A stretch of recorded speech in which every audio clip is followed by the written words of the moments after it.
Israel ప్రధాని Benjamin Netanyahu త్వరలోనే అమెరికాలో పర్యటించనున్నారు. ఇజ్రాయెల్ ప్రధాని కార్యాలయం ఈ విషయాన్ని పేర్కొన్నట్టు టైమ్స్ ఆఫ్ ఇజ్రాయెల్ వెల్లడించింది. అమెరికా అధ్యక్షుడు డొనాల్డ్ ట్రంప్తో నెతన్యాహు ఫోన్లో మాట్లాడారని, ఆ తర్వాతే అగ్రరాజ్యంలో పర్యటించేందుకు ఆయన సిద్ధమయ్యారని పేర్కొంది.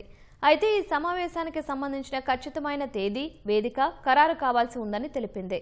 లెబనాన్లో హెజ్బొల్లాతో ఇజ్రాయెల్ సాగిస్తున్న యుద్ధం ఇరాన్తో శాంతి చర్చలకు ముప్పు వాటిల్లేలా చేస్తోందన్న కారణంతో ఇటీవల నెతన్యాహుపై ట్రంప్ బహిరంగంగానే విమర్శలు గుప్పిస్తున్నారు.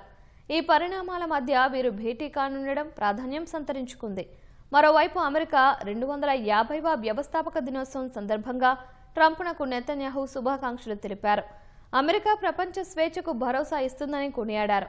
అమెరికా ఇజ్రాయెల్ మధ్య ఉన్న దృఢమైన అనుబంధాన్ని ఇజ్రాయెల్ గొప్పగా అభినందిస్తోందని ఆయన పేర్కొన్నారు.